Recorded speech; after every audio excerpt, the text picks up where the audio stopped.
गुरु जी की साजी नवाजी गुरु रूप गुरु प्यारी साध संगत जी। वाहिगुरु जी का खालसा वाहिगुरु जी की फतेह। गुरमुख प्यारिओ, जो आपां गुरबाणी गुरु विच गुरु सेवाना ने भगतां ने गुरसिखां ने सतगुरु गुरु नानक पातशाह ने उपदेश बख्शिश किया। सतगुरु ये जिहड़ा साडा शरीर है तन, इसनूं पिंड आखिया है, खेत आखिया, इसनूं धरती आखी। सतगुरु कहंदे भी वो धरती हरी भरी वो हरियावली हो जाती जिथे मेरा सतगुर आके बैठ जाता। मारे फरमाउंदे सा धरती भई हरियावली जिथे मेरा सतगुर बैठा है। वो धरती, वो शरीर, वो पिंड, वो खेत, वो हरिया भरिया हो जाता जिन्हां दी रसना ते सतगुर आप आके बैठते, जिन्हां दे नेत्रां दे विच आप बैठदे। उस फिर धरती नूं कहंदे भी ये हरी भरी होगी। फिर वो जंत, वो मन हरे भरे हो जाते फिर जिन्हां ने सतगुर दे दर्शन कीते, जिन्हां ने जाके मालक की प्राप्ति कर ली, सतगुर की प्राप्ति कर ली।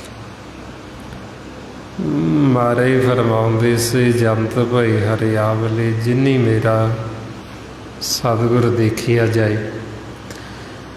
भी जिन्हां ने वो सतगुर के दर्शन किए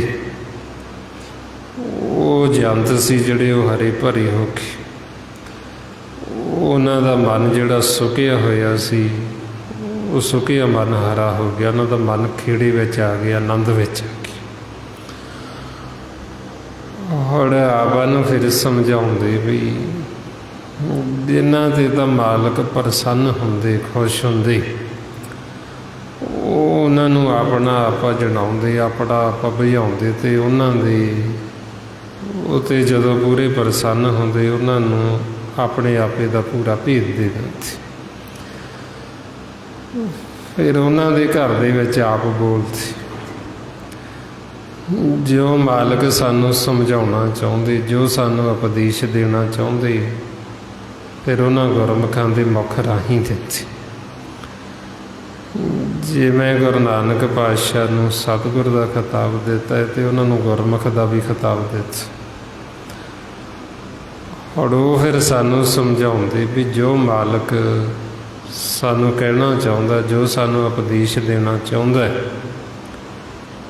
ਫਿਰ ਉਹਨਾਂ ਦੇ ਮੁਖ ਰਾਹੀਂ ਹੀ ਆ ਕੇ ਸਾਨੂੰ ਦਿੰਦੇ। ਫਰਮਾਉਂਦੇ ਨੇ, ਜੈਸੀ ਮੈਂ ਆਵੇ ਖਸਮ ਕੀ ਬਾਣੀ, ਤੈਸੜਾ ਕਰੀ ਗਿਆਨ ਵੇ ਲਾਲੋ। ਬਈ ਜੋ ਮਾਲਕ ਸਾਨੂੰ ਕਹਿਣਾ ਚਾਹੁੰਦਾ ਉਹ ਫਿਰ ਗੁਰਮੁਖਾਂ ਦੇ ਮੁਖ ਰਾਹੀਂ ਖਿੱਚ। ਇਸ ਲਈ ਮਹਾਰਾਜ ਕਹਿੰਦੇ ਵੀ ਉਹ ਧਰਤੀ ਹਰਿਆਵਲੀ ਹੋ ਗਈ ਵੀ ਜਿੱਥੇ ਮੇਰਾ ਸਤਿਗੁਰੂ ਆ ਕੇ ਬੈਠ ਗਿਆ। ਹੁਣ ਸਤਿਗੁਰੂ ਕਿੱਥੇ ਬੈਠਦੇ ਤੇ ਕਿਵੇਂ ਬੋਲਦੇ, ਮਹਾਰਾਜ ਦੱਸਦੇ ਵੀ ਪਰਮਾਤਮਾ ਉਹ ਸਾਧੂਆਂ ਦੀ ਰਸਨਾ 'ਤੇ ਆਪ ਬੋਲਦੇ, ਉਹਨਾਂ ਦੇ ਮੁਖ ਦਾ ਆਪ ਇਸਤੇਮਾਲ ਕਰਦੇ। ਇਉਂ ਮਹਾਰਾਜ ਫਰਮਾਉਂਦੇ, ਪ੍ਰਭ ਜੀ ਵਸੇ ਸਾਧ ਕੀ ਰਸਨਾ, ਵੀ ਸਾਧੂਆਂ ਦੀ ਰਸਨਾ 'ਤੇ ਆਪ ਸਤਿਗੁਰੂ ਬੋਲਦੇ, ਉੱਥੇ ਆਪ ਵਸਦੇ। ਉਹ ਫਿਰ ਜੋ ਸਾਨੂੰ ਸਮਝਾਉਣਾ ਚਾਹੁੰਦੇ ਉਹਨਾਂ ਦੇ ਮੁਖ ਰਾਹੀਂ ਸਾਨੂੰ ਉਪਦੇਸ਼ ਦਿੰਦੇ, ਸਮਝਾਉਂਦੇ। ਹੁਣ ਉਹ ਕਦੋਂ ਸਤਿਗੁਰੂ ਸਾਡੀ ਇਹ ਧਰਤੀ 'ਤੇ ਫਿਰ ਆਉਂਦੇ, ਜਦੋਂ ਸਾਡਾ ਮਨ ਆਪਣਾ ਆਪ ਸਮਰਪਣ ਕਰ ਦਿੰਦਾ, ਜਦੋਂ ਅਸੀਂ ਆਪਦੇ ਘਰ ਬੈਠ ਜਾਂਦੇ। ਸੁੰਨ ਆਪਣਾ ਘਰ ਹੈ, ਸਹਿਜ ਆਪਣਾ ਘਰ। ਜਦੋਂ ਸਾਡਾ ਮਨ ਸਹਿਜ ਦੇ ਵਿੱਚ ਆਪਣਾ ਆਸਣ ਲਾ ਲੈਂਦਾ ਹੈ, ਫਿਰ ਮਾਲਕ ਉਹ ਆਪ ਬੋਲਦਾ। ਫਿਰ ਉਹ ਸਾਡੀ ਰਸਨਾ 'ਤੇ ਜੋ ਕਹਿਣਾ ਚਾਹੁੰਦਾ, ਜੋ ਸਾਨੂੰ ਜੀਵਨ ਨੂੰ ਉਪਦੇਸ਼ ਦੇਣਾ ਚਾਹੁੰਦਾ, ਫਿਰ ਉਹ ਗੁਰਮੁਖਾਂ ਦੇ ਮੁਖ ਰਾਹੀਂ ਬੋਲਦੇ। ਮਹਾਰਾਜ ਇਸ ਵਾਸਤੇ ਸਾਨੂੰ ਫਰਮਾਉਂਦੇ, ਸੁਨ ਸਹਿਜ ਮੇ ਰਿਹਾ ਸਮਾਈ, ਮਨ ਮਦੇ ਜਾਣੇ ਜੇ ਕੋਈ, ਜੋ ਬੋਲੇ ਸੋ ਆਪੇ ਹੋਈ। ਜੋ ਫਿਰ ਮਾਲਕ ਬੋਲਦਾ ਉਹ ਆਪ ਹੀ ਬੋਲਦਾ, ਜੋ ਸਾਨੂੰ ਕਹਿਣਾ ਚਾਹੁੰਦਾ ਉਹ ਆਪ ਹੀ ਕਹਿੰਦਾ। ਫਿਰ ਜਦੋਂ ਫਿਰ ਸਤਿਗੁਰੂ ਬੋਲਦੇ, ਉਹ ਜਿਹੜਾ ਉਪਦੇਸ਼ ਉਹ ਸਾਡੇ ਸਾਰਿਆਂ ਜੀਵਨ ਦੇ ਵਾਸਤੇ ਸਾਂਝਾ ਹੁੰਦਾ। ਜੀਵ ਜਿਵੇਂ ਪਹਿਲਾਂ 4 ਵਰਨਾਂ ਦੇ ਵਿੱਚ ਵੰਡੇ ਹੋਏ ਸੀ, ਸਤਿਗੁਰਾਂ ਨੇ ਜੋ ਵੀ ਉਪਦੇਸ਼ ਕੀਤਾ ਉਹ ਸਾਨੂੰ ਸਾਰਿਆਂ ਜੀਵਾਂ ਨੂੰ ਸਾਂਝਾ ਕੀਤਾ ਅਤੇ ਸਾਡੇ ਸਾਰਿਆਂ ਵਾਸਤੇ। ਮਹਾਰਾਜ ਤਾਈਆਂ ਫਰਮਾਉਂਦੇ, ਖੱਤਰੀ ਬ੍ਰਾਹਮਣ ਸੂਦ ਵੈਸ ਉਪਦੇਸ਼ 4 ਵਰਨਾਂ ਕੋ ਸਾਂਝਾ। ਬਈ ਜਿੰਨਾ ਵੀ ਇਹ ਉਪਦੇਸ਼ ਸਾਰੇ ਵਰਨਾਂ ਨੂੰ ਸਾਂਝਾ, ਸਾਰਿਆਂ ਵਾਸਤੇ ਸਾਂਝਾ ਉਪਦੇਸ਼ ਹੈ, ਸਾਡੇ ਸਾਰਿਆਂ ਦੇ ਮਨਾਂ ਵਾਸਤੇ। ਹੁਣ ਜਿਹੜਾ ਵੀ ਇਸ ਉਪਦੇਸ਼ ਨੂੰ ਸੁਣੇਗਾ, ਸੁਣ ਕੇ ਮੰਨੇਗਾ, ਕਮਾਏਗਾ ਅਤੇ ਉਹਦਾ ਪਾਰ ਧਾਰਾ ਹੋ ਜਾਏਗਾ। ਮਹਾਰਾਜ ਜਿਵੇਂ ਸਾਨੂੰ ਸਮਝਾਉਂਦੇ ਵੀ ਉਹ ਬ੍ਰਹਮ ਦੀ ਵਿਚਾਰ ਕਰਦੇ, ਜਿਹੜਾ ਇਹ ਬ੍ਰਹਮ ਦੀ ਵਿਚਾਰ ਨੂੰ, ਅਕਥ ਕਹਾਣੀ ਨੂੰ ਸੁਣਦਾ, ਸੁਣ ਕੇ ਮੰਨਦਾ, ਕਮਾਉਂਦਾ, ਉਹਦਾ ਪਾਰ ਧਾਰਾ ਹੋ ਜਾਂਦਾ। ਫਰਮਾਉਂਦੇ ਨੇ, ਜਨ ਨਾਨਕ ਬੋਲੇ ਬ੍ਰਹਮ ਵਿਚਾਰ, ਜੋ ਸੁਣੇ ਕਮਾਵੇ ਸੋ ਧਰੇ ਪਾਰ। ਵੀ ਜਿਹੜਾ ਵੀ ਸੁਣਦਾ ਅਤੇ ਸੁਣ ਕੇ ਕਮਾਉਂਦਾ, ਮੰਨਦਾ, ਉਹਦਾ ਪਾਰ ਧਾਰਾ ਹੋ ਜਾਂਦਾ। ਹੁਣ ਇਸੀ ਵਾਸਤੇ 'ਚ ਫਿਰ ਆਪਾਂ ਨੂੰ ਸੱਜੇ ਪਾਤਸ਼ਾਹ ਸਮਝਾਉਂਦੇ ਵੀ ਜੇ ਹੁਣ ਅਸੀਂ ਇਹ ਉਪਦੇਸ਼ ਨੂੰ ਮੰਨੀਏ, ਕਮਾਈਏ, ਅਤੇ ਫਿਰ ਸਾਡੀ ਵੀ ਇਹ ਜਿਹੜੀ ਧਰਤੀ ਹੈ ਹਰੀ ਭਰੀ ਹੋ ਸਕਦੀ। ਸਾਡਾ ਵੀ ਇਹ ਜਿਹੜਾ ਖੇਤ ਹੈ ਹਰਿਆ ਭਰਿਆ ਹੋ ਸਕਦਾ। ਉਹ ਜੰਦ ਹਰਿਆਵਲੇ ਹੋ ਜਾਂਦੇ ਜਿਹੜੇ ਫਿਰ ਆਪਣੇ ਘਰ ਗਏ ਸਹਿਜ ਦੇ ਵਿੱਚ, ਅਤੇ ਜਿਨ੍ਹਾਂ ਨੇ ਸਤਿਗੁਰ ਨੂੰ ਦੇਖੀ, ਜਿਨ੍ਹਾਂ ਨੇ ਸਤਿਗੁਰ ਦੇ ਮਾਲਕ ਦੇ ਦਰਸ਼ਨ ਕੀਤੇ, ਉਹ ਜੰਤ ਵੀ ਹਰੇ ਹੋ ਗਏ।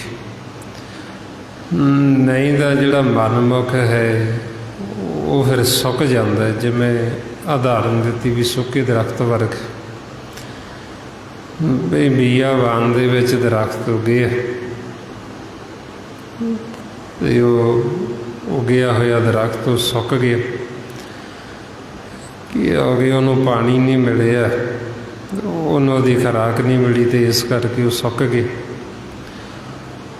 ਹੁਣ ਇਹੋ ਹਾਲਤ ਮਨਮੁਖ ਦੀ, ਵੀ ਮਨਮੁਖ ਜਿਹੜੇ ਉਹ ਸੁੱਕ ਗਏ।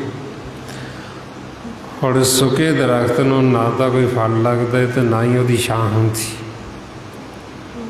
ਉਹਦਾ ਅਸੀਂ ਸੁੱਖ ਨਹੀਂ ਲੈ ਸਕਦੇ।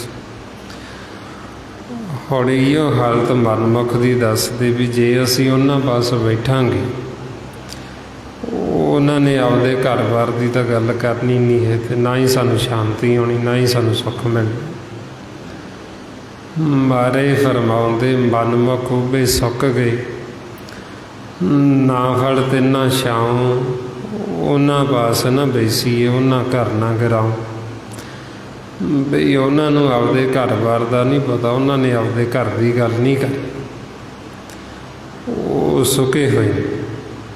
ਅਤੇ ਸੁੱਕੇ ਦਰਖਤ ਨੂੰ ਫਿਰ ਕੀ ਕਰਦੇ, ਉਹਨੂੰ ਵੱਢ ਲੈਂਦੇ, ਵੱਢ ਕੇ ਉਹਦਾ ਬਾਲਣ ਬਣਾ ਕੇ ਉਹਨੂੰ ਚੁੱਲ੍ਹੇ 'ਚ ਲਾ ਦਿੰਦੇ ਅਤੇ ਉਹਦੀ ਅੱਗ ਬਾਲਦੇ। ਹੁਣ ਇਸੇ ਤਰ੍ਹਾਂ ਹੀ ਮਨਮੁਖ ਦੀ ਹਾਲਤ, ਜਿਹੜੇ ਸੁੱਕ ਗਏ ਉਹਨਾਂ ਨੂੰ ਫਲ ਤਾਂ ਲੱਗਦਾ ਨਹੀਂ, ਵੀ ਨਾ ਹੀ ਛਾਂ ਹੁੰਦੀ। ਫਿਰ ਉਹ ਜਮਾਂ ਦੇ ਵੱਸ ਪੈ ਜਾਂਦੇ, ਅਤੇ ਜਮ ਫਿਰ ਉਹਨਾਂ ਨੂੰ ਸਾੜਦੇ ਅਗਨ ਦੇ ਵਿੱਚ। ਫਿਰ ਹੋਰ ਦੁਖੀ ਹੁੰਦੇ, ਹੋਰ ਅਸ਼ਾਂਤ ਹੁੰਦੇ। ਸੋ ਇਸ ਕਰਕੇ ਸਤਿਗੁਰੂ ਕਹਿੰਦੇ ਵੀ ਜਿਹੜੇ ਮਨ ਸੁੱਕ ਗਏ, ਉਹ ਸੁੱਕੇ ਹੋਏ ਵੀ ਹਰੇ ਹੋ ਸਕਦੇ, ਜੇ ਅਸੀਂ ਜਿਨ੍ਹਾਂ ਦੀ ਰਸਨਾ 'ਤੇ ਫਿਰ ਸਤਿਗੁਰੂ ਬੋਲਦੇ, ਜਿਹੜੀ ਧਰਤੀ 'ਤੇ ਉਹ ਆ ਕੇ ਬੈਠੇ, ਜਿਹੜੀ ਧਰਤੀ ਹਰੀ ਭਰੀ ਹੋ ਗਈ, ਜੇ ਅਸੀਂ ਉਹਨਾਂ ਗੁਰਮੁਖਾਂ ਦਾ ਸੰਗ ਕਰ ਲਈਏ, ਜੇ ਸਾਨੂੰ ਸੰਗ ਹੋ ਜੇ ਸੰਤਾਂ ਦਾ, ਸਾਧੂਆਂ ਦਾ, ਗੁਰਸਿੱਖਾਂ ਦਾ, ਭਗਤਾਂ ਦਾ,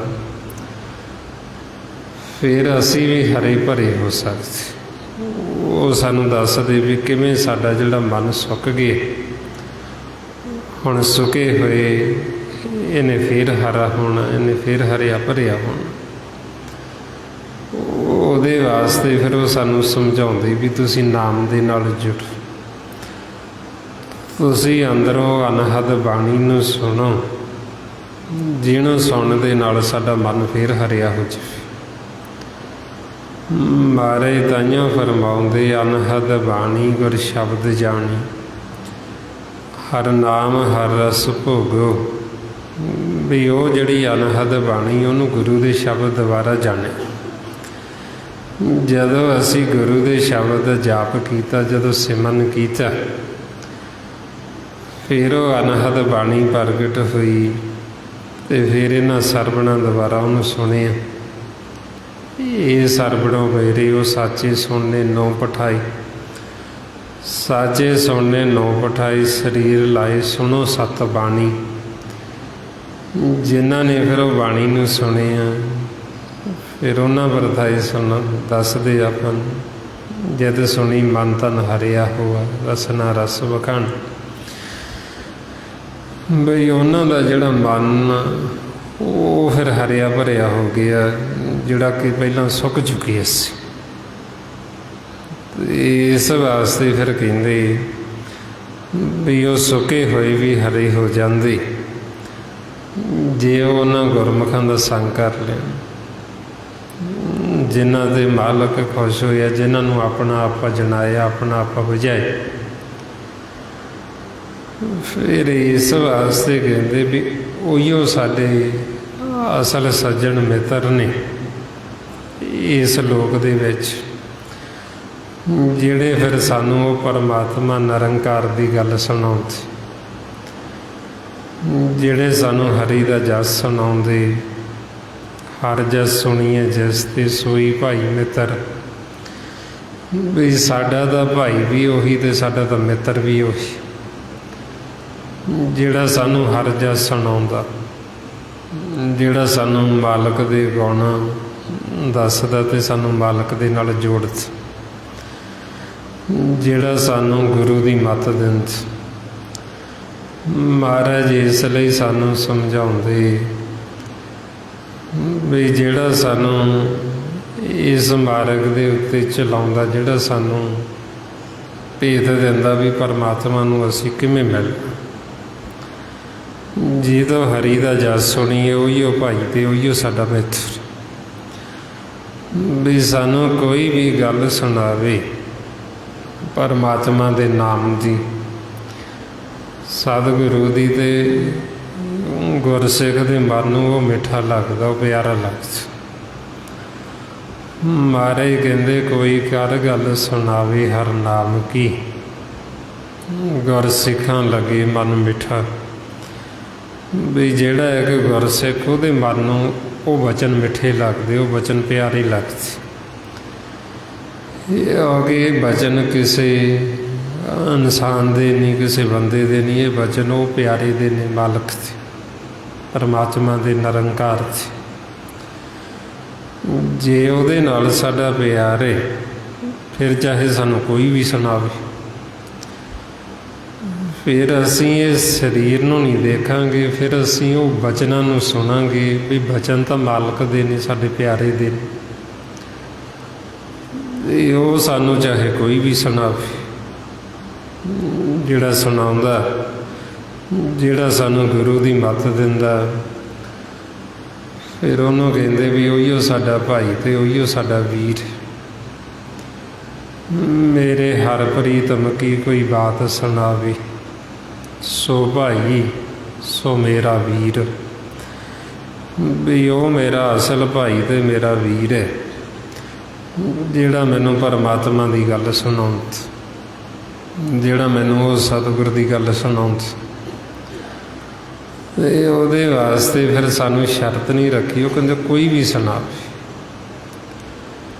ਪਰ ਸੁਣਾਵੇ ਨਾਮ ਦੀ, ਸੁਣਾਵੇ ਮਾਲਕ ਦੀ। ਇਹ ਨਾ ਹੋਵੇ ਵੀ ਦੁਖਦਾ ਦੀ ਸੁਣਾਵੇ, ਇਹ ਨਾ ਹੋਵੇ ਵੈਰ ਵਿਰੋਧ ਦੀ ਸੁਣਾਵੇ। ਉਹ ਤਾਂ ਕਹਿੰਦੇ ਵੀ ਇਹ ਪ੍ਰੇਮ ਦੀ ਕਹਾਣੀ ਸੁਣਾਵੇ। ਅਕਥ ਕਹਾਣੀ ਪ੍ਰੇਮ ਕੀ, ਉਹ ਪ੍ਰੀਤਮ ਆਖੀ ਆਈ। ਵੀ ਉਹੀਓ ਸਾਡਾ ਪਿਆਰਾ, ਉਹੀਓ ਸਾਡਾ ਮਿੱਤਰ ਹੈ, ਜਿਹੜਾ ਸਾਨੂੰ ਇਹ ਪ੍ਰੇਮ ਦੀ ਕਹਾਣੀ ਸੁਣਾਉਂਦਾ, ਜਿਹੜਾ ਸਾਡੇ ਇਹ ਤਪਦੇ ਮਨਾਂ ਨੂੰ ਠੰਡਾ ਕਰਦਾ। ਇਹ ਨਹੀਂ ਵੀ ਦੁਵਿਧਾ ਦੇ ਵਿੱਚ ਪਿਆ ਮਨਾਂ ਨੂੰ ਉਹ ਦੁਵਿਧਾ ਦੇ ਵਿੱਚ ਹੋਰ ਤੇਲ ਪਾਉਂਦਾ, ਉਹ ਹੋਰ ਬਲਦੀ 'ਚ ਤੇਲ ਪਾਉਂਦਾ ਦੁਵਿਧਾ ਦੀ ਗੱਲ ਸੁਣਾ ਕੇ। ਇਹ ਤਾਂ ਜਿਹੜੀ ਕਹਾਣੀ ਪਿਆਰ ਦੀ, ਇਹ ਤਾਈਓ ਮਾਰੇ ਕਹਿੰਦੇ ਵੀ ਮੇਰੇ ਉਸ ਪ੍ਰੀਤਮ ਦੀ ਕੋਈ ਬਾਤ ਸੁਣਾਵੇ। ਵੀ ਮੈਨੂੰ ਕੋਈ ਅਕਥ ਕਹਾਣੀ ਮਾਲਕ ਨੂੰ ਮਿਲਾਪ ਦਾ ਰਸਤਾ ਦੱਸੇ, ਮੈਂ ਆਪਣਾ ਮਨ ਤਨ ਸਾਰਾ ਕੁਝ ਉਸ ਨੂੰ ਅਰਪਣ ਕਰਦੀ। ਮਹਾਰਾਜ ਇਸ ਲਈ ਫਰਮਾਉਂਦੇ ਭਾਈ ਦੇ ਮੁੱਖ ਕੋਈ ਆਏ ਮਿਲੇ, ਹਰ ਨਾਮ ਦਰੜਾਵੇ। ਮੇਰੇ ਪ੍ਰੀਤਮ ਪ੍ਰਾਣ ਮਨ ਤਨ ਸਭ ਦੇਵਾਂ, ਮੇਰੇ ਹਰ ਪ੍ਰਭ ਕੀ ਹਰ ਕਥਾ ਸੁਣਾਵੇ। ਵੀ ਜੇ ਕੋਈ ਮੈਨੂੰ ਮਾਲਕ ਦੀ ਉਹ ਕਥਾ ਕਹਾਣੀ ਸੁਣਾਵੇ, ਮੈਂ ਆਪਣਾ ਮਨ ਤਨ ਧਨ ਸਵਾਸਾਂ ਦਾ ਸਾਰਾ ਕੁਝ ਉਹਨੂੰ ਅਰਪਣ ਕਰਦੀ। ਵੀ ਮੈਂ ਉਹਦੀ ਸੇਵਾ ਦੇ ਵਿੱਚ ਕੀ ਹਾਜ਼ਰ ਕਰਾਂ, ਵੀ ਜਿਹੜਾ ਮੈਨੂੰ ਉਹ ਪ੍ਰੀਤਮ ਦੀ ਗੱਲ ਸੁਣਾਵੇ ਮਾਲਕ ਦੀ। ਫਿਰ ਕਹਿੰਦੇ ਵੀ ਅਸੀਂ ਆਪਦਾ ਸੀਸ ਵੱਢ ਕੇ ਉਹਨੂੰ ਬੈਠਣ ਵਾਸਤੇ ਮੋਢਾ ਦੇ ਦਈਏ ਅਤੇ ਬਿਨਾਂ ਸੀਸ ਤੋਂ ਉਹਦੀ ਸੇਵਾ ਕਰੀਏ। ਜੇ ਕੋਈ ਸਾਨੂੰ ਇਹ ਪ੍ਰੇਮ ਦੀ ਗੱਲ ਸੁਣਾਵੇ, ਮਾਲਕ ਨੂੰ ਮਿਲਾਪ ਦੀ ਸੁਣਾਵੇ। ਮਾਰੇ ਫਰਮਾਉਂਦੇ ਤੈ ਸਾਹਿਬ ਕੀ ਬਾਤ ਜੇ ਆਖੇ, ਕਹੋ ਨਾਨਕ ਆਦੀਜੇ। ਸੀਸ ਵੜੇ ਕਰ ਬੈਸਣ ਦੀਜੇ, ਬਿਨ ਸਿਰ ਸੇਵਕ ਰੀਜੇ। ਵੀ ਜੇ ਉਹ ਮਾਲਕ ਦੀ ਮੈਨੂੰ ਕੋਈ ਗੱਲ ਸੁਣਾਵੇ, ਪਰਮਾਤਮਾ ਦੇ ਮਿਲਾਪ ਦੀ ਕੋਈ ਗੱਲ ਸੁਣਾਵੇ, ਤੇ ਕਹਿੰਦੇ ਕੀ ਦਿਓਗੇ ਉਹਦੇ ਬਦਲੇ। ਜਿਹੜੇ ਗੁਰਮੁਖ ਵੈਰਾਗੀ ਜਿਨ੍ਹਾਂ ਦੇ ਅੰਦਰ ਪਿਆਰ ਹੈ, ਉਹ ਕਹਿੰਦੇ ਵੀ ਅਸੀਂ ਭੇਟਾ ਵਜੋਂ ਆਪਦਾ ਸੀਸ ਵੱਢ ਕੇ ਦੇ ਦਿਆਂਗੇ। ਸਿਰਫ ਕੋਈ ਗੱਲ ਹੀ ਸੁਣਾਵੇ, ਮਿਲਾਉਣ ਦੀ ਗੱਲ ਨਹੀਂ, ਹਜੇ ਸਿਰਫ ਗੱਲ ਸੁਣਾਉਣ ਦੀ ਵੀ। ਤੇ ਜੇ ਸਾਨੂੰ ਕੋਈ ਮਿਲਾ ਦਿੰਦਾ ਹੈ ਤੇ ਫਿਰ ਅਸੀਂ ਉਹਨੂੰ ਕੀ ਅਰਪਣ ਕਰੀਏ, ਫਿਰ ਉਹਨੂੰ ਕੀ ਦਈਏ। ਉਹ ਤਾਂ ਕਹਿੰਦੇ ਵੀ ਜੇ ਸਾਨੂੰ ਕੋਈ ਗੱਲ ਹੀ ਸੁਣਾਵੇ, ਤੇ ਜੇ ਸਾਨੂੰ ਕੋਈ ਮਿਲਾਵੇ ਮਾਲਕ ਦੇ ਨਾਲ, ਤੇ ਉਹਨੂੰ ਫਿਰ ਅਸੀਂ ਕੀ ਦਈਏ। ਫਿਰ ਤਾਂ ਅਸੀਂ ਉਹਦੇ ਅੱਗੇ ਆਪਣਾ ਆਪਾ ਹੀ ਵਾਰ ਦਈਏ। ਫਿਰ ਤਾਂ ਜੇ ਅਸੀਂ ਉਹਦੇ ਅੱਗੇ ਆਪਣਾ ਆਪਾਂ ਨਿਸ਼ਾਵਰ ਵੀ ਕਰ ਦਈਏ ਤੇ ਫਿਰ ਵੀ ਕੁਛ। ਸੋ ਇਸ ਵਾਸਤੇ ਜਿਨ੍ਹਾਂ ਦੇ ਅੰਦਰ ਤੜਫ ਪੈਦਾ ਹੋਈ, ਜਿਨ੍ਹਾਂ ਦੇ ਅੰਦਰ ਵਿਰਾਗ ਪੈਦਾ ਹੋਇਆ ਮਾਲਕ ਨੂੰ ਮਿਲਣ ਦਾ, ਫਿਰ ਉਹਨਾਂ ਨੇ ਬੇਨਤੀਆਂ ਜੋਦੜੀਆਂ ਕੀਤੀਆਂ ਵੀ ਕੋਈ ਐਸਾ ਸੰਤ, ਕੋਈ ਸਾਧੂ, ਕੋਈ ਗੁਰੂ ਦਾ ਪਿਆਰਾ ਸਾਨੂੰ ਮਿਲ ਜੇ, ਜਿਹੜਾ ਆਪ ਸਹਿਜ ਦੇ ਵਿੱਚ ਵਿਚਰਦਾ ਹੋਵੇ, ਤੇ ਜਿਹੜਾ ਸਾਡੇ ਅੰਦਰ ਇਹ ਪੜਦਾ ਪਿਆ ਹਉਮੈ ਦਾ, ਇਹ ਪੜਦਾ ਪਾਸੇ ਕਰ ਦੇਵੇ ਤੇ ਸਾਨੂੰ ਮਾਲਕ ਨੂੰ ਮਿਲਾ ਦੇਵੇ। ਮਾਰੇ ਫਰਮਾਉਂਦੇ ਨੇ, ਕੋਈ ਐਸਾ ਸੰਤ ਸਹਿਜ ਸੁਖ ਦਾਤਾ, ਮੋਹਿ ਮਾਰਗ ਦੇ ਬਤਾਈ, ਅੰਤਰ ਲੱਖ ਨਾ ਜਾਈ, ਲਖਿਆ ਵਿੱਚ ਪੜਦਾ ਹਉਮੈ ਪਾਈ। ਬਈ ਕੋਈ ਐਸਾ ਸੰਤ ਸਾਨੂੰ ਮਾਰਗ ਹੀ ਦੱਸ ਦੇਵੇ, ਮਾਲਕ ਨੂੰ ਮਿਲਾਪ ਦਾ। ਕਿਉਂਕਿ ਸਾਡੇ ਤੇ ਮਾਲਕ ਦੇ ਵਿੱਚ ਪੜਦਾ ਪੈ ਗਿਆ ਹਉਮੈ ਦਾ।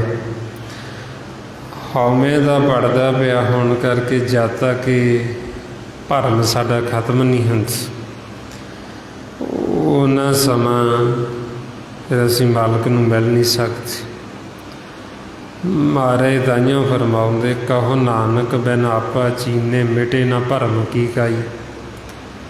ਵੀ ਜਦ ਤੱਕ ਹੁਣ ਅਸੀਂ ਆਪਣੇ ਆਪੇ ਦੀ ਪਹਿਚਾਣ ਨਹੀਂ ਕਰਦੇ, ਆਪਣੇ ਆਪੇ ਨੂੰ ਨਹੀਂ ਅਸੀਂ ਜਾਣਦੇ, ਸਾਨੂੰ ਆਪਣਾ ਆਪਾਂ ਨਜ਼ਰ ਨਹੀਂ ਆਉਂਦਾ, ਤੇ ਫਿਰ ਇਹ ਕਾਈ ਉੱਤੇ ਆਈ ਹੋਈ। ਜਿਵੇਂ ਆਪਾਂ ਦੇਖਦੇ ਹਾਂ ਪਾਣੀ, ਆ ਬਾਰਿਸ਼ ਹੁੰਦੀ, ਬਾਹਰ ਛੱਪੜ ਭਰ ਜਾਂਦਾ, ਇਹਦੇ ਉੱਤੇ ਪਾਣੀ ਦੇ ਉਹ ਹਰੀ ਹਰੀ ਜਿਹੜੀ ਜਿਲਬ ਲੱਗ ਜਾਂਦੀ, ਉਹਨੂੰ ਕਾਈ ਕਹਿੰਦੇ। ਹੁਣ ਉਹ ਜ਼ਿਆਦਾ ਕੁ ਉੱਪਰ ਕਾਈ ਆਈ ਹੋਈ, ਉਹ ਹਰੀ ਜਲਬ ਲੱਗੀ ਹੈ, ਉਹਨਾਂ ਸਮਾਂ ਸਾਨੂੰ ਉਹ ਪਾਣੀ ਦੇ ਵਿੱਚ ਦੀ ਕੁਛ ਦਿਖਾਈ ਨਹੀਂ ਦਿੰਦਾ ਵੀ ਉਹਦੇ ਥੱਲੇ ਹੈ ਕੀ। ਹੁਣ ਇਸੇ ਤਰ੍ਹਾਂ ਹੀ ਸਾਡੇ ਤੇ ਮਾਲਕ ਦੇ ਵਿੱਚ ਉਹ ਭਰਮ ਦੀ ਕਾਈ ਜੰਮ ਗਈ। ਉਹ ਜਦ ਤੱਕ ਸਾਡੇ ਅੰਦਰ ਉਹ ਕਾਈ ਜੰਮੀ ਹੋਈ, ਉਹਨਾਂ ਸਮਾਂ ਸਾਨੂੰ ਆਪਣਾ ਸਰੂਪ ਨਹੀਂ ਨਜ਼ਰ ਆਉਂਦਾ, ਉਹਨਾਂ ਸਮਾਂ ਸਾਨੂੰ ਮਾਲਕ ਨਹੀਂ ਦਿਖਾਈ ਦਿੰਦਾ। ਤਾਈਓ ਮਾਰੇ ਕਹਿੰਦੇ, ਕਹੋ ਨਾਨਕ ਬਿਨ ਆਪਾ ਚੀਨੇ, ਮਿਟੇ ਨਾ ਭਰਮ ਕੀ ਕਾਈ। ਵੀ ਉਹ ਭਰਮ ਦੀ ਜਿਹੜੀ ਕਾਈ ਉਹ ਮਿਟਦੀ ਨਹੀਂ। ਜਦ ਤੱਕ ਹੁਣ ਅਸੀਂ ਆਪਣੇ ਆਪੇ ਦੀ ਪਹਿਚਾਣ ਨਹੀਂ ਕਰਾਂਗੇ, ਆਪਣੇ ਆਪੇ ਨੂੰ ਜਾਣਾਂਗੇ ਨਹੀਂ। ਹੁਣ ਆਪਣੇ ਆਪੇ ਦੀ ਪਹਿਚਾਣ ਕਰਨ ਵਾਸਤੇ ਸਾਨੂੰ ਸ਼ੁੱਧ ਹੋਣਾ ਪੈਣਾ। ਜਿਵੇਂ ਕੋਈ ਚੀਜ਼ ਮੈਲੀ ਹੋ ਜਾਂਦੀ ਹੈ, ਇੰਨੀ ਮੈਲ ਚੜ੍ਹ ਜਾਵੇ ਵੀ ਉਹਦਾ ਪਤਾ ਹੀ ਨਹੀਂ ਲੱਗਦਾ ਵੀ ਉਹਦਾ ਅਸਲ ਸਰੂਪ ਹੈ ਕੀ ਹੈ। ਅਤੇ ਜਦੋਂ ਉਹਨੂੰ ਨਿਭਾਈਏ, ਜਦੋਂ ਉਹਨੂੰ ਚੰਗੀ ਤਰ੍ਹਾਂ ਰਗੜੀਏ, ਉਹਦੀ ਮੈਲ ਲਾਈਏ, ਫਿਰ ਉਹਦਾ ਸਰੂਪ ਅਸਲ ਨਜ਼ਰ ਆਉਂਦਾ ਵੀ ਉਹ ਹੈ ਕੀ।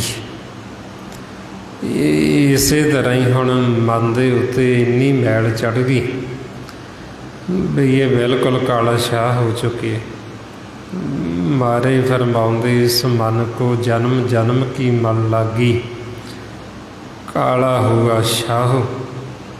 ਵੀ ਇੰਨੀ ਮੈਲ ਲੱਗੀ, ਕਾਲਾ ਸ਼ਾਹ ਹੋ ਗਏ। ਹੁਣ ਹੈ ਤਾਂ ਸੀ ਇਹ ਪ੍ਰਕਾਸ਼ ਰੂਪ, ਜੋਤ ਸਰੂਪ, ਅਤੇ ਜਿਹੜਾ ਪ੍ਰਕਾਸ਼ ਉਹ ਕਦੇ ਕਾਲਾ ਨਹੀਂ ਹੁੰਦਾ। ਹੁਣ ਮਨ ਜਿਹੜਾ ਕਾਲਾ ਹੋ ਗਿਆ ਕਿਉਂਕਿ ਉੱਤੇ ਮੈਲ ਲੱਗ ਗਈ, ਉੱਤੇ ਉਹ ਕਾਈ ਜੰਮ ਗਈ, ਇੰਨੀ ਕਾਈ ਜੰਮ ਗਈ ਵੀ ਇਹਨੂੰ ਆਪਣਾ ਸਰੂਪ ਨਹੀਂ ਨਜ਼ਰ ਆਉਂਦਾ।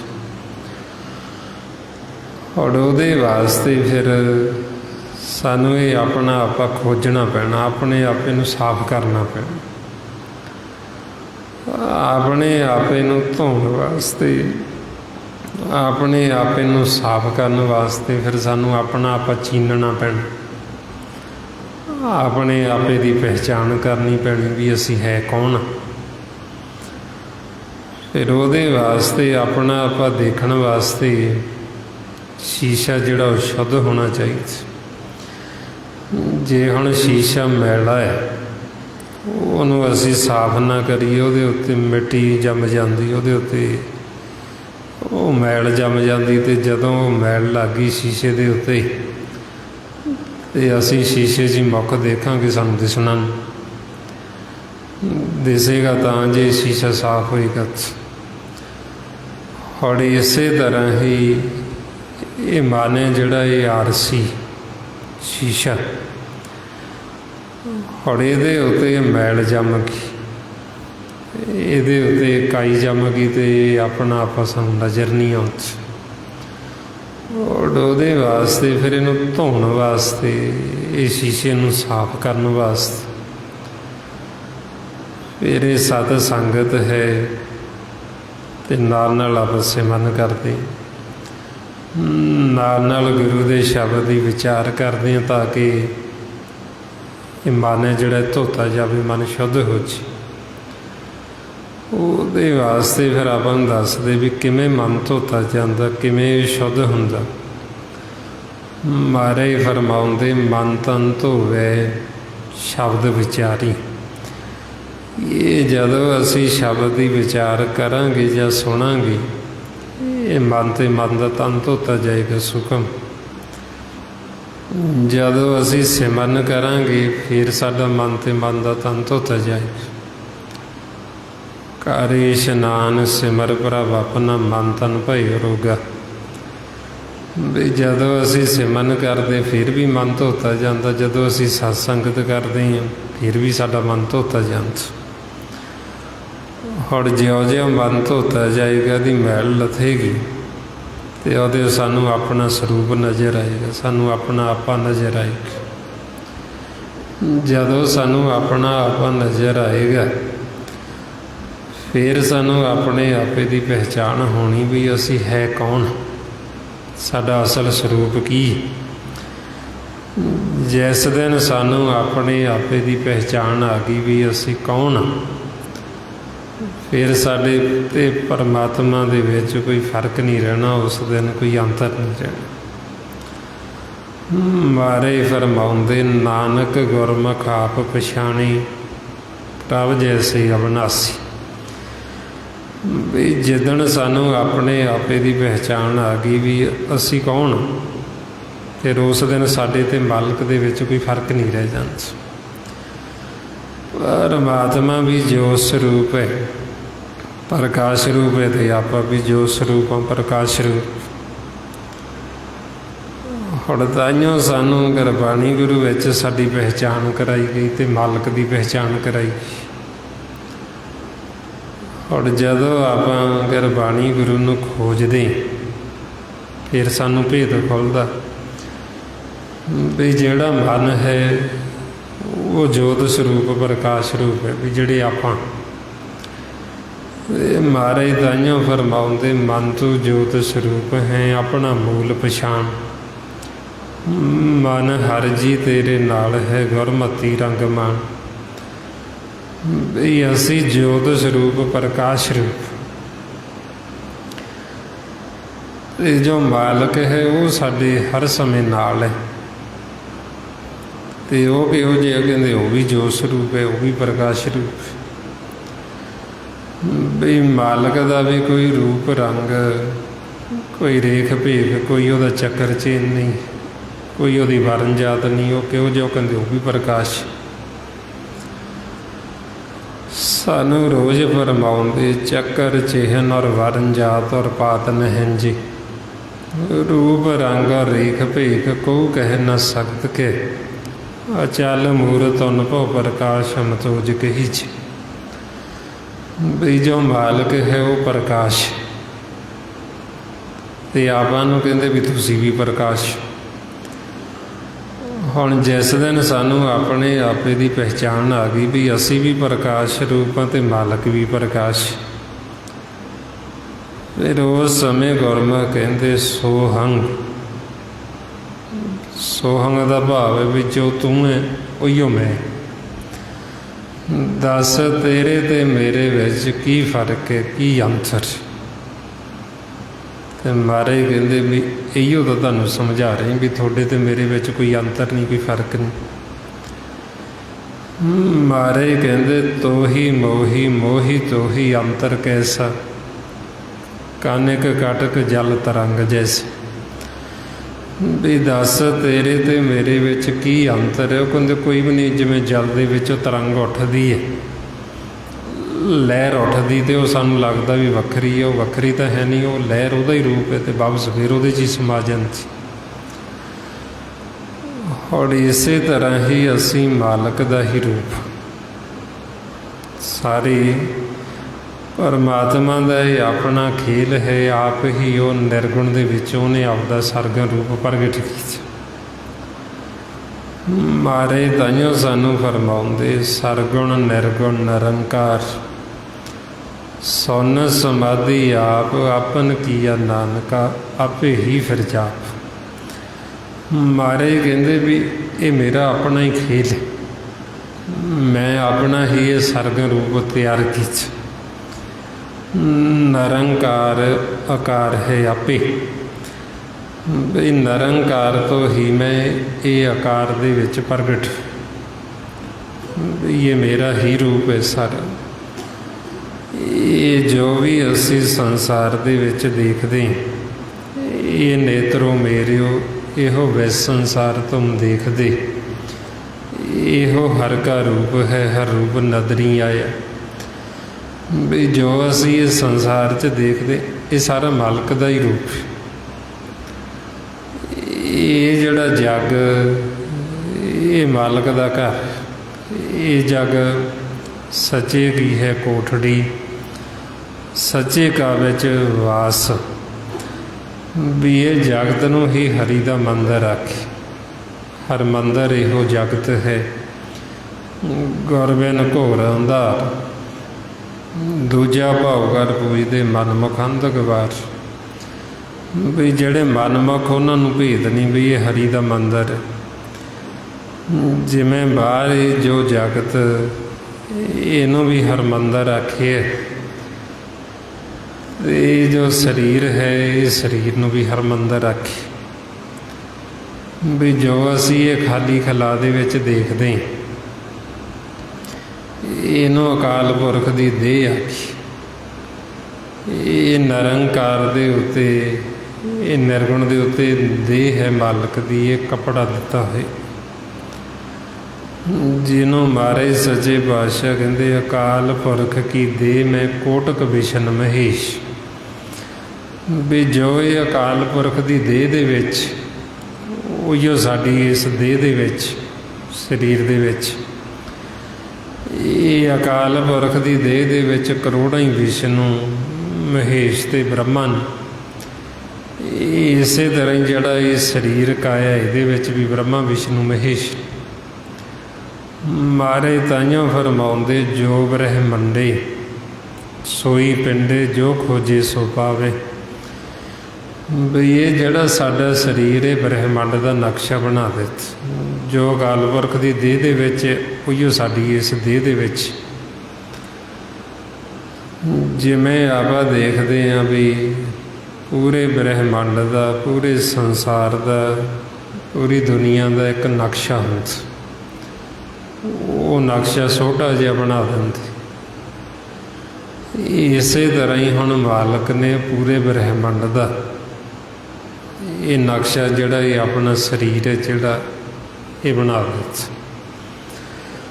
ਵੀ ਤਾਂ ਕਿ ਅਸੀਂ ਬਾਹਰੋਂ ਐਡੇ ਵੱਡੇ ਬ੍ਰਹਿਮੰਡ 'ਚੋਂ ਕਿੱਥੇ ਖੋਜਾਂਗੇ। ਉਹ ਕਹਿੰਦੇ ਤੁਸੀਂ, ਇਹ ਤੁਹਾਡਾ ਸਰੀਰ ਹੀ ਬ੍ਰਹਿਮੰਡ ਹੈ, ਤੁਸੀਂ ਇਹਦੀ ਖੋਜ ਕਰ ਲਓ ਅੰਦਰ।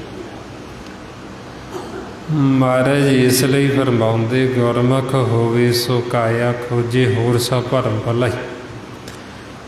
ਵੀ ਤੁਸੀਂ ਇਹ ਕਾਇਆ ਦੀ ਤੁਸੀਂ ਅੰਦਰ ਦੀ ਖੋਜ ਕਰ ਲਓ, ਇਹ ਤੁਹਾਡਾ ਬ੍ਰਹਿਮੰਡ ਹੈ। ਹੁਣ ਤਾਈਓ ਕਹਿੰਦੇ ਵੀ ਜੋ ਬ੍ਰਹਿਮੰਡ ਦੇ ਵਿੱਚ ਉਹੀਓ ਇਸ ਪਿੰਡ ਵਿੱਚ ਜਿਹੜਾ ਖੋਜੇਗਾ ਉਹ ਪ੍ਰਾਪਤੀ ਕਰ ਲੇਗਾ। ਜੋ ਬ੍ਰਹਿਮੰਡੇ ਸੋਈ ਪਿੰਡੇ, ਜੋ ਖੋਜੇ ਸੋ ਪਾਵੇ। ਵੀ ਜਦੋਂ ਅਸੀਂ ਖੋਜਾਂਗੇ ਅਸੀਂ ਆਪਦੇ ਅੰਦਰੋਂ ਹੀ ਖੋਜ ਲਾਂਗੇ। ਹੌੜੇ ਆਪਣੇ 'ਤੇ ਵੀ ਅਸੀਂ ਖੋਜਣਾ ਕੀ ਚਾਹੁੰਦੇ ਹਾਂ, ਕਿਉਂਕਿ ਬ੍ਰਹਿਮੰਡ ਦਾ ਨਕਸ਼ਾ ਇਹਦੇ ਵਿੱਚ ਬਹੁਤ ਕੁਛ ਪਿਆ। ਜਿਵੇਂ ਆਪਾਂ ਬਾਹਰ ਬ੍ਰਹਿਮੰਡ ਦੇ ਵਿੱਚ ਦੇਖਦੇ ਹਾਂ ਕੀ ਕੁਛ, ਕਿੰਨਾ ਖਲਾਰਾ ਖਿਲ ਰਿਹਾ ਹੋਏ, ਕੀ ਕੁਝ ਬਾਹਰ ਆਪਾਂ ਦੇਖਦੇ ਹਾਂ ਵੀ ਕੀ ਕੁਝ ਪਿਆ ਏ। ਇਸੇ ਤਰ੍ਹਾਂ ਹੀ ਸਾਡਾ ਇਹ ਸਰੀਰ, ਇਹ ਬ੍ਰਹਿਮੰਡ, ਇਹਦੇ ਵਿੱਚ ਵੀ ਅਨੇਕਾਂ ਵਸਤੂਆਂ।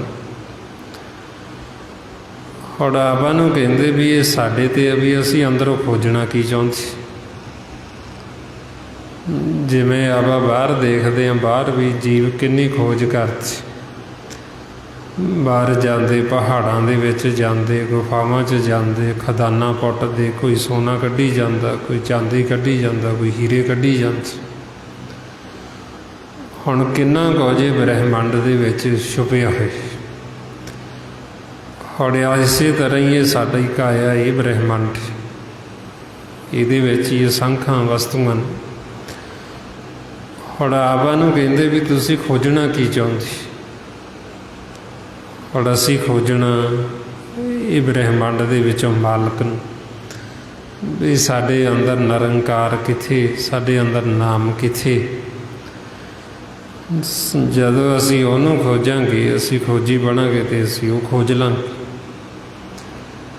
ਜੇ ਹੁਣ ਅਸੀਂ ਬਾਹਰੋਂ ਹੀ ਖੋਜੀ ਜਾਵਾਂਗੇ ਬਾਹਰ ਦੀਆਂ ਵਸਤੂਆਂ, ਅਤੇ ਫਿਰ ਉਹ ਖੋਜ ਚੱਲ ਪੈਂਦੀ ਵੀ ਤੁਸੀਂ ਕੀ ਖੋਜਣਾ ਚਾਹੁੰਦੇ। ਉਹ ਅਸੀਂ ਜਿੰਨਾ ਮਰਜ਼ੀ ਖੋਜੀ ਜਾਈਏ, ਸਾਡੇ ਮਨ ਨੂੰ ਸਬਰ ਨਹੀਂ ਆਏਗਾ, ਸੰਤੋਖ ਨਹੀਂ ਆਏਗਾ, ਸਾਡੇ ਮਨ ਦੀ ਤ੍ਰਿਪਤੀ ਨਹੀਂ ਹੋਏਗੀ। ਜੇ ਅਸੀਂ ਇਹ ਸਾਰਾ ਕੁਛ ਬਣਾਉਣ ਵਾਲੇ ਨੂੰ ਖੋਜਾਂਗੇ, ਵੀ ਜਿਹਨੇ ਇੰਨਾ ਕੁਛ ਬਣਾ ਦਿੱਤਾ, ਵੀ ਜਿਹਦੇ ਵਿੱਚ ਹੀ ਇਹ ਸਾਰਾ ਕੁਛ, ਖਜ਼ਾਨਾ ਇੰਨੀਆਂ ਪਈਆਂ ਨੇ, ਵਸਤੂਆਂ ਪਈਆਂ ਨੇ, ਵੀ ਜੇ ਅਸੀਂ ਬਣਾਉਣ ਵਾਲੇ ਦੀ ਖੋਜ ਕਰ ਲਈਏ ਵੀ ਕਿਹਨੇ ਇੰਨਾ ਕੁਛ ਬਣਾਇਆ, ਫਿਰ ਅਸੀਂ ਮਾਲਕ ਨੂੰ ਜਾਣ ਲਾਂਗੇ, ਫਿਰ ਅਸੀਂ ਪਰਮਾਤਮਾ ਨੂੰ ਜਾਣ ਲਾਂਗੇ ਵੀ ਇਹ ਸਾਰਾ ਕੁਛ ਇੱਕ ਤੋਂ ਹੀ ਪਸਾਰਾ ਹੋਇਆ ਮਾਲਕ 'ਚ। ਕੀਤਾ ਪਸਾਓ ਏਕੋ ਕਵਾਓ, ਤਿਸ 'ਤੇ ਹੋਏ ਲੱਖ ਦਰਿਆਓ। ਵੀ ਮਾਲਕ ਜਿਉਂ ਹੀ ਬੋਲੇ, ਉਹਦੀ ਆਵਾਜ਼ ਤੋਂ ਹੀ ਇਹ ਸਾਰਾ ਕੁਝ ਪਸਾਰਾ ਹੋਇਆ, ਸ੍ਰਿਸ਼ਟੀ ਦੀ ਇਹ ਰਚਨਾ ਰਚੀ ਗਈ। ਹੁਣ ਜੇ ਅਸੀਂ ਰਚਨਹਾਰ ਨੂੰ ਜਾਣ ਲਈਏ ਫਿਰ ਅਸੀਂ ਸਾਰਾ ਕੁਛ ਹੀ ਜਾਣ ਲਈਏ। ਜੇ ਅਸੀਂ ਉਹਨੂੰ ਹੀ ਨਹੀਂ ਜਾਣਿਆ ਵੀ ਜਿਹੜਾ ਰਚੇਤਾ ਹੈ, ਜਿਹੜਾ ਰਚਨਹਾਰ ਹੈ, ਫਿਰ ਅਸੀਂ ਕੁਝ ਵੀ ਨਹੀਂ ਜਾਣੇ। ਸੋ ਇਸ ਵਾਸਤੇ ਫਿਰ ਆਪਾਂ ਨੂੰ ਕਹਿੰਦੇ ਵੀ ਤੁਸੀਂ ਮਾਲਕ ਦੀ ਪਹਿਚਾਣ ਕਰੋ, ਤੁਸੀਂ ਉਹਦੇ ਹੁਕਮ ਦੀ ਪਹਿਚਾਣ ਕਰੋ, ਤੁਸੀਂ ਆਪਣੇ ਆਪੇ ਦੀ ਪਹਿਚਾਣ ਕਰੋ ਵੀ ਤੁਸੀਂ ਕੌਣ, ਤੁਹਾਨੂੰ ਪੈਦਾ ਕਿਹਨੇ ਕੀਤਾ। ਹੁਣ ਜਦੋਂ ਅਸੀਂ ਆਪਣੇ ਆਪੇ ਦੀ ਖੋਜ ਕਰਾਂਗੇ, ਆਪਦੇ ਮੂਲ ਦੀ ਖੋਜ ਕਰਾਂਗੇ, ਅਤੇ ਫਿਰ ਅਸੀਂ ਮਾਲਕ ਦਾ ਹੀ ਰੂਪ ਹੋ ਜਾਵਾਂਗੇ। ਜਦੋਂ ਸਾਨੂੰ ਆਪਣੇ ਆਪੇ ਦੀ ਪਹਿਚਾਣ ਆ ਜਾਏ, ਤਾਂਹੀਓ ਫਿਰ ਮਹਾਰਾਜ ਕਹਿੰਦੇ ਵੀ ਜਿਨ੍ਹਾਂ ਨੇ ਇਹ ਬ੍ਰਹਿਮੰਡ ਨੂੰ ਜਾਣ ਲਿਆ, ਉਹਨਾਂ ਨੇ ਫਿਰ ਆਖਿਆ ਵੀ ਜੋ ਬ੍ਰਹਿਮੰਡ ਦੇ ਵਿੱਚ ਉਹੀਓ ਇਸ ਪਿੰਡ ਦੇ ਵਿੱਚ। ਫਿਰ ਉਹਨਾਂ ਨੇ ਅੰਦਰੋਂ ਹੀ ਉਹ ਸਰੋਵਰ ਹੈ ਜਿਹੜਾ, ਜਿਹਨੂੰ ਮਾਨ ਸਰੋਵਰ ਦਾ ਨਾਮ ਦਿੱਤਾ, ਜਿਹੜਾ ਸਭ ਤੋਂ ਵੱਡਾ ਤੀਰਥ, ਜਿੱਥੇ ਜਾ ਕੇ ਸਾਡਾ ਮਨ ਪਰਮਹੰਸ ਬਣ ਜਾਂਦਾ। ਮਹਾਰਾਜ ਕਹਿੰਦੇ ਜੋ ਬ੍ਰਹਿਮੰਡ ਪਿੰਡ ਸੋ ਜਾਣ, ਮਾਨ ਸਰੋਵਰ ਕਾਇਰ ਇਸ਼ਨਾਨ। ਸੋ ਹੰਗ ਸੋ ਤਾਕੋ ਹੈ ਜਾਪ, ਜਾਕੋ ਲਿਪਤ ਨਾ ਹੋਏ ਪੁੰਨ ਅਰਬਾਪ। ਵੀ ਜਦੋਂ ਸਾਡਾ ਮਨ ਉਸ ਅਵਸਥਾ 'ਚ ਚਲਾ ਗਿਆ ਵੀ ਜੋ ਬ੍ਰਹਿਮੰਡ ਦੇ ਵਿੱਚ ਉਹੀਓ ਅਸੀਂ ਪਿੰਡ 'ਚ ਜਾਣ ਲਏ, ਫਿਰ ਅਸੀਂ ਉਹ ਮਾਨ ਸਰੋਵਰ, ਜਿੱਥੇ ਜਾ ਕੇ ਸਾਡੇ ਮਨ ਹੰਸ ਬਣ ਜਾਂਦੇ, ਉੱਥੇ ਇਸ਼ਨਾਨ ਕਰਨ ਦੇ ਨਾਲ ਫਿਰ ਉੱਥੇ ਦਾ ਜਾਪ ਹੈ ਸੋਹੰ। ਫਿਰ ਉਹਨੂੰ ਲੈਣ ਦੇ ਨਾਲ ਸਾਡੇ ਮਨ ਨੂੰ ਪਾਪ ਪੁੰਨ ਨਹੀਂ ਲੱਗਦਾ, ਫਿਰ ਇਹ ਪਾਪ ਪੁੰਨ ਤੋਂ ਉੱਪਰ ਉੱਠ ਜਾਂਦਾ। ਫਿਰ ਇਹਨੂੰ ਦੁੱਖ ਸੁੱਖ ਨਹੀਂ ਲੱਗਦੇ, ਦੁੱਖਾਂ ਸੁੱਖਾਂ ਤੋਂ, ਹਰਖ ਸੋਗ ਤੋਂ, ਖੁਸ਼ੀ ਗਮੀ ਤੋਂ ਉੱਪਰ ਉੱਠ ਜਾਂਦਾ। ਫਿਰ ਇਹਨੂੰ ਪਤਾ ਲੱਗ ਜਾਂਦਾ ਵੀ ਇਹ ਸਾਰਾ ਕੁਛ ਇਹ ਤ੍ਰੈ ਗੁਣਾਂ ਦੇ ਵਿੱਚ, ਵਿਚਾਰਾਂ ਦੇ ਵਿੱਚ, ਇਹ ਵਿਚਾਰਾਂ ਤੋਂ ਉੱਪਰ ਚੱਲਿਆ ਗਿਆ। ਇਸੇ ਵਾਸਤੇ ਜੀ ਭਗਤਾਂ ਨੇ ਆਖਿਆ ਪਾਪ ਪੁੰਨ ਦੋਈ ਇੱਕ ਸਮਾਨ। ਫਿਰ ਉਹਨਾਂ ਨੂੰ ਪਾਪ ਪੁੰਨ ਨਹੀਂ ਲੱਗਦੇ, ਉਹਨਾਂ ਨੂੰ ਇੱਕ ਸਮਾਨ ਹੀ ਲੱਗਦੇ, ਕਿਉਂਕਿ ਉਹ ਦੋਵਾਂ ਤੋਂ ਹੀ ਉੱਪਰ ਉੱਠ ਗਏ। ਸੋ ਤਾਂ ਕਰਕੇ ਮਹਾਰਾਜ ਕਹਿੰਦੇ ਵੀ ਜਦੋਂ ਅਸੀਂ ਉਸ ਵਾਸਤੇ ਚਲੇ ਗਏ, ਫਿਰ ਸਾਡਾ ਮਨ ਇਹ ਪਾਪ ਪੁੰਨ ਤੋਂ ਉੱਪਰ ਚਲਾ ਗਿਆ, ਦੁੱਖਾਂ ਸੁੱਖਾਂ ਤੋਂ ਉੱਪਰ ਚਲਾ ਗਿਆ। ਫਿਰ ਉੱਥੇ ਸਾਡੇ ਮਨ ਨੂੰ ਹਰਖ ਸੋਗ ਆ, ਖੁਸ਼ੀ ਗਮੀ ਨਹੀਂ ਪਿਆ, ਫਿਰ ਇਹਨੂੰ ਦੁੱਖ ਸੁੱਖ ਨਹੀਂ ਲੱਗਦਾ ਇਸ ਸੰਸਾਰ 'ਚ। ਮਹਾਰਾਜ ਜੀ ਇਸੇ ਵਾਸਤੇ ਜੀ ਫਰਮਾਉਂਦੇ, ਗੁਰਮੁਖਾਂ ਅੰਤਰ ਸਹਿਜ ਹੈ, ਮਨ ਚੜ੍ਹਿਆ ਦਸਵੇਂ ਆਕਾਸ਼, ਤਿੱਥੇ ਊਂਘ ਨਾ ਭੁੱਖ ਹੈ, ਹਰ ਅੰਮ੍ਰਿਤ ਨਾਮ ਸੁਖ ਵਾਸ। ਨਾਨਕ ਦੁੱਖ ਸੁਖ ਵਿਆਪਤ ਨਹੀਂ, ਜਿੱਥੇ ਆਤਮ ਰਾਮ ਪ੍ਰਕਾਸ਼। ਵੀ ਜਿੱਥੇ ਆਤਮਾ ਦਾ ਪ੍ਰਕਾਸ਼ ਸਾਡੇ ਘਰ ਦੇ ਵਿੱਚ, ਉੱਥੇ ਜਦੋਂ ਅਸੀਂ ਚਲੇ ਗਏ, ਸਾਡੇ ਮਨ ਨੂੰ ਦੁੱਖ ਸੁੱਖ ਨਹੀਂ ਵਿਆਪਤ, ਇਹਦੇ ਦੁੱਖਾਂ ਸੁੱਖਾਂ ਤੋਂ ਉੱਪਰ ਚਲਾ ਗਏ। ਸੋ ਇਸ ਵਾਸਤੇ ਕਹਿੰਦੇ ਵੀ ਗੁਰਮੁਖਾਂ ਨੇ ਫਿਰ ਉਹ ਘਰ ਲੱਭ ਲਿਆ ਵੀ ਜਿੱਥੇ ਜਾ ਕੇ ਨਾ ਜਨਮ ਹੁੰਦਾ, ਨਾ ਸਾਡੀ ਮੌਤ ਹੁੰਦੀ, ਨਾ ਸਾਨੂੰ ਉੱਥੇ ਜਰਰਾ ਹੁੰਦਾ, ਬੁਢੇਪਾ ਹੁੰਦਾ। ਕਿਉਂਕਿ ਗੁਰਮੁਖਾਂ ਨੇ ਜਦੋਂ ਖੋਜ ਕੀਤੀ, ਫਿਰ ਉਹਨਾਂ ਨੇ ਦੇਖਿਆ ਵੀ ਇਹ ਦੁੱਖ ਨੇ ਸੰਸਾਰ ਦੇ ਵਿੱਚ। ਜਦੋਂ ਜੀਵ ਦਾ ਜਨਮ ਹੁੰਦਾ, ਇਹ ਵੀ ਦੁੱਖ। ਜਿਵੇਂ ਆਪਾਂ ਤਾਂ ਖੁਸ਼ੀ ਮਨਾਉਂਦੇ ਹਾਂ ਨਾ, ਬੱਚੇ ਦਾ ਜਨਮ ਹੁੰਦਾ ਸੀ ਤਾਂ ਖੁਸ਼ੀਆਂ ਮਨਾਉਂਦੇ। ਗੁਰੂ ਸਾਹਿਬ ਕਹਿੰਦੇ ਵੀ ਇਹ ਦੁੱਖ ਹੈ, ਜਨਮ ਹੈ ਜਿਹੜਾ, ਇਹ ਦੁੱਖ। ਫਿਰ ਦੂਜਾ ਦੁੱਖ ਹੈ ਜਦੋਂ ਬੁਢੇਪਾ ਹੁੰਦਾ, ਜਰਾ ਹੁੰਦਾ, ਬੁਢੇਪੇ 'ਚ ਬੜਾ ਦੁੱਖ ਹੈ। ਆਪਾਂ ਦੇਖਦੇ ਵੀ ਸਰੀਰ ਸਾਥ ਨਹੀਂ ਦਿੰਦਾ, ਜਿਉਂ-ਜਿਉਂ ਉਮਰ ਵੱਧ ਜਾਂਦੀ ਸਰੀਰ ਨਕਾਰਾ ਹੋ ਜਾਂਦਾ, ਇੱਕ ਏਡਾ ਵੱਡਾ ਦੁੱਖ। ਫਿਰ ਦੁੱਖ ਹੈ ਜਿਹੜਾ ਮੌਤ, ਜਿਹੜਾ ਅਸੀਂ ਮਰਦੇ, ਵਾਰ-ਵਾਰ ਸਾਨੂੰ ਮਰਨਾ ਪੈਂਦਾ, ਵਾਰ-ਵਾਰ ਸਾਡਾ ਜਨਮ ਹੁੰਦਾ, ਵਾਰ-ਵਾਰ ਅਸੀਂ ਮਰਦੇ ਹਾਂ, ਵਾਰ-ਵਾਰ ਸਾਨੂੰ ਬੁਢੇਪਾ ਹੁੰਦਾ। ਬੜੇ ਦੁੱਖ ਨੇ। ਅਤੇ ਗੁਰਮੁਖਾਂ ਨੇ ਉਹ ਘਰ ਲੱਭ ਲਿਆ ਜਿੱਥੇ ਤਿੰਨੋਂ ਹੀ,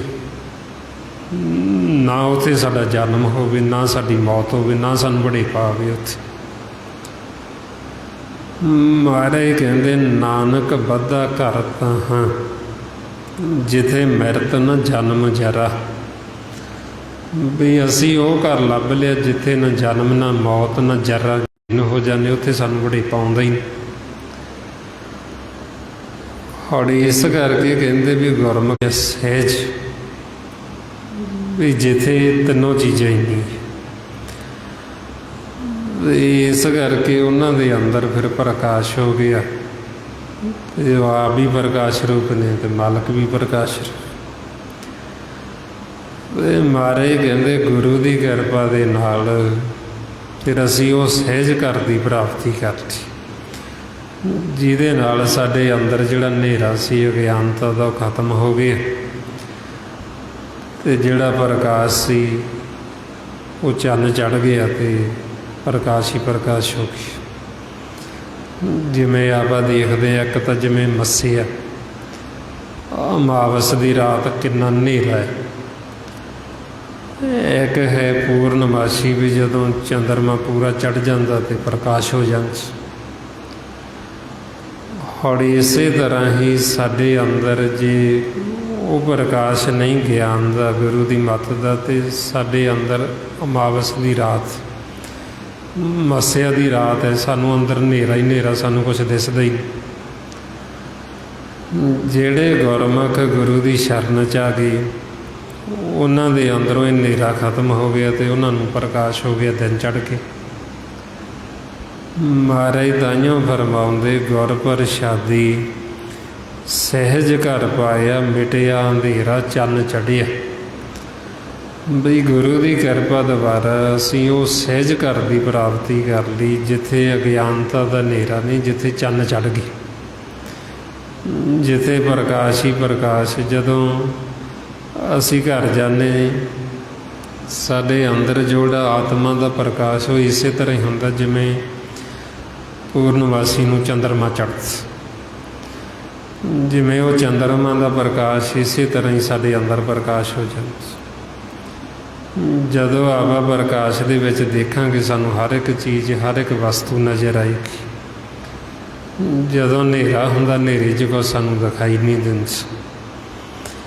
ਇਸ ਵਾਸਤੇ ਫਿਰ ਕਹਿੰਦੇ ਵੀ ਜਿਹੜੇ ਗੁਰਮੁਖਾਂ ਨੇ ਉਹ ਘਰ ਦੀ ਪ੍ਰਾਪਤੀ ਕਰ ਲਈ, ਸਹਿਜ ਘਰ ਚਲੇ ਗਏ, ਫਿਰ ਉਹਨਾਂ ਦੇ ਮਾਲਕ ਪੂਰੇ ਪ੍ਰਸੰਨ ਹੋਏ। ਫਿਰ ਉਹਨਾਂ ਦੀ ਜਿਹੜੀ ਧਰਤੀ ਸੀ ਉਹ ਹਰੀ ਭਰੀ ਹੋ ਗਈ, ਜਿੱਥੇ ਫਿਰ ਸਤਿਗੁਰ ਆ ਕੇ ਬੈਠਦਾ।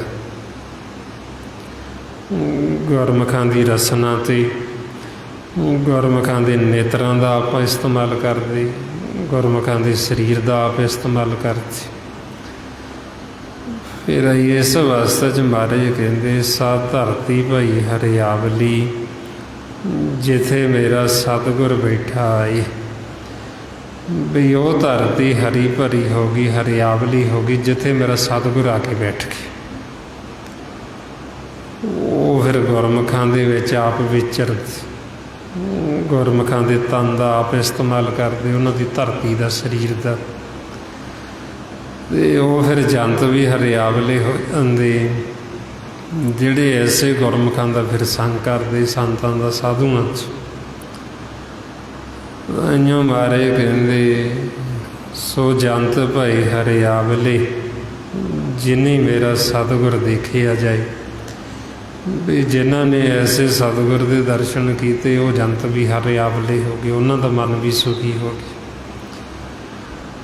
ਸੋ ਇਸ ਵਾਸਤੇ 'ਚ ਫਿਰ ਆਪਾਂ ਨੂੰ ਕਹਿੰਦੇ ਵੀ ਜਾਣ ਵਾਸਤੇ ਤੁਸੀਂ ਹੁਣ ਸਿਮਰਨ ਕਰੋ। ਜਦੋਂ ਅਸੀਂ ਅਭਿਆਸ ਕਰਾਂਗੇ, ਫਿਰ ਸਾਡਾ ਜਿਹੜਾ ਮਨ ਹੈ ਇਹ ਵੀ ਹਰਿਆ ਹੋ ਜਾਏਗਾ। ਆਓ ਹੁਣ ਜੋ ਸਤਿਗੁਰੂ ਸਾਨੂੰ ਅਭਿਆਸ ਕਰਨ ਨੂੰ ਕਹਿ ਰਹੇ, ਆਓ ਸਾਰੇ ਗੁਰਮੁਖ ਪਿਆਰੇ ਕਰੋ ਜੀ ਸ਼ੁਰੂ। ਵਾਹਿਗੁਰੂ ਵਾਹਿਗੁਰੂ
Hare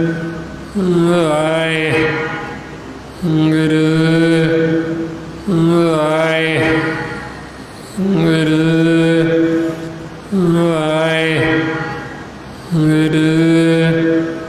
ਵਾਹਿਗੁਰੂ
ਵਾਹਿਗੁਰੂ ਜੀ ਕਾ ਖਾਲਸਾ ਵਾਹਿਗੁਰੂ ਜੀ ਕੀ ਫਤਿਹ। ਇਸ ਤਰੀਕੇ ਨਾਲ ਗੁਰਮੁਖ ਪਿਆਰਿਓ ਜਦੋਂ ਇਹ ਆਪਾਂ ਅਭਿਆਸ ਕਰਦੇ ਇਹਦੇ ਦੁਆਰਾ ਫਿਰ ਆਪਣਾ ਮਨ ਹੈ ਜਿਹੜਾ ਇਹ ਧੋਤਾ ਜਾਂਦਾ ਹੈ, ਸ਼ੁੱਧ ਹੁੰਦਾ। ਜਿਉਂ-ਜਿਉਂ ਸਾਡਾ ਮਨ ਸ਼ੁੱਧ ਹੋਏਗਾ ਅਸੀਂ ਆਪਣੇ ਆਪੇ ਨੂੰ ਚੀਨਾਂਗੇ, ਸਾਨੂੰ ਆਪਣੇ ਆਪੇ ਦੀ ਪਹਿਚਾਣ ਆਏਗੀ, ਫਿਰ ਹੀ ਅਸੀਂ ਮਾਲਕ ਦੇ ਨਾਲ ਮਿਲਾਪ ਕਰ ਸਕਦੇ। ਜਦੋਂ ਸਾਡਾ ਮਨ ਨਿਰਮਲ ਹੋਏਗਾ ਸਾਡਾ ਮਨ ਧੋਤਾ ਜਾਏਗਾ। ਇਸ ਲਈ ਹੁਣ ਆਪਣੇ ਮਨ ਨੂੰ ਧੋਣ ਵਾਸਤੇ ਇਹ ਆਪਾਂ ਵੱਧ ਤੋਂ ਵੱਧ ਸਿਮਰਨ ਕਰਨਾ, ਬਹਿੰਦੇ ਉੱਠਦੇ ਚੱਲਦੇ ਫਿਰਦੇ ਕੰਮ ਕਾਰ ਕਰਦੇ ਮਾਰੇ ਫਰਮਾਉਂਦੇ ਚਲਤ ਵੈਸਤ ਸੋਭਤ ਜਾਗਤ ਗੁਰ ਮੰਤਰ ਰੀਦੇ ਚਿਤਾਰ। ਵੀ ਚੱਲਦੇ ਫਿਰਦੇ ਸੌਂਦੇ ਜਾਗਦੇ ਕੰਮ ਕਾਰ ਕਰਦੇ ਗੁਰ ਮੰਤਰ ਨੂੰ ਚਿਤਾਰੋ, ਵੀ ਇਹ ਸਿਮਰਨ ਕਰ। ਗੁਰਬਾਣੀ ਗੁਰੂ ਨੂੰ ਪੜ੍ਹ ਕੇ ਵਿਚਾਰੋ ਸਹਿਜ ਦੇ ਵਿੱਚ, ਤਾਂ ਕਿ ਸਾਡਾ ਮਨ ਹੋਰ ਪਾਸੇ ਨਾ ਜਾਵੇ ਅਤੇ ਵੱਧ ਤੋਂ ਵੱਧ ਅਸੀਂ ਸੰਗਤ ਕਰ। ਇਹ ਜੋ ਸਾਰਾ ਭੇਦ ਗੁਰਬਾਣੀ ਗੁਰੂ ਦੁਆਰਾ ਆਪਾਂ ਨੂੰ ਦਿੱਤਾ ਮਹਾਂਪੁਰਖਾਂ ਨੇ, ਭਾਈ ਸਾਹਿਬ ਭਾਈ ਸੇਵਾ ਸਿੰਘ ਜੀ ਧਰਮਾਲਾ, ਜੋ ਸਤਿਗੁਰੂ ਆਪਾਂ ਨੂੰ ਪਰਮਾਤਮਾ ਨੂੰ ਮਿਲਾਪ ਦਾ ਰਸਤਾ ਦੱਸਦੇ ਵੀ ਕਿਵੇਂ ਸਾਡੇ ਮਨ ਨੇ ਸੁੱਕੇ ਨੇ ਹਰਿਆ ਹੋਣ, ਕਿਵੇਂ ਸਾਡਾ ਮਨ ਸੁਖੀ ਹੋਵੇ, ਕਿਵੇਂ ਆਨੰਦ, ਕਿਵੇਂ ਖੇੜੇ ਦੇ ਵਿੱਚ ਆ। ਉਹ ਫਿਰ ਆਪਾਂ ਨੂੰ ਸਤਿਗੁਰਾਂ ਨੇ ਗੁਰਬਾਣੀ ਗੁਰੂ ਦੁਆਰਾ ਭੇਦ ਦਿੱਤਾ, ਅਤੇ ਇਹ ਭੇਦ ਆਪਾਂ ਵੀ ਲੈ ਕੇ ਜਿਹੜਾ ਸਾਡਾ ਮਨ ਦੁਖੀ ਹੈ, ਜਿਹੜਾ ਸ਼ਾਂਤ ਹੈ, ਇਹ ਸਦਾ ਲਈ ਸੁਖੀ ਹੋ ਸਕਦਾ। ਸੋ ਗੁਰਮੁਖ ਪਿਆਰਿਓ ਇੰਨੀਆਂ ਬੇਨਤੀਆਂ, ਇੰਨੇ ਵਿਚਾਰ ਕਰਦੇ ਹੋਏ ਜੇ ਕੋਈ ਐਸਾ ਸ਼ਬਦ ਬੋਲਿਆ ਗਿਆ ਹੋਵੇ ਸੰਗਤ ਅਤੇ ਸਤਿਗੁਰੂ ਬਖਸ਼ਣ ਯੋਗ ਨੇ ਬਖਸ਼ ਦੇਣਾ ਜੀ। ਵਾਹਿਗੁਰੂ ਜੀ ਕਾ ਖਾਲਸਾ ਵਾਹਿਗੁਰੂ ਜੀ ਕੀ ਫਤਿਹ। ਵਾਹਿਗੁਰੂ ਵਾਹਿਗੁਰੂ।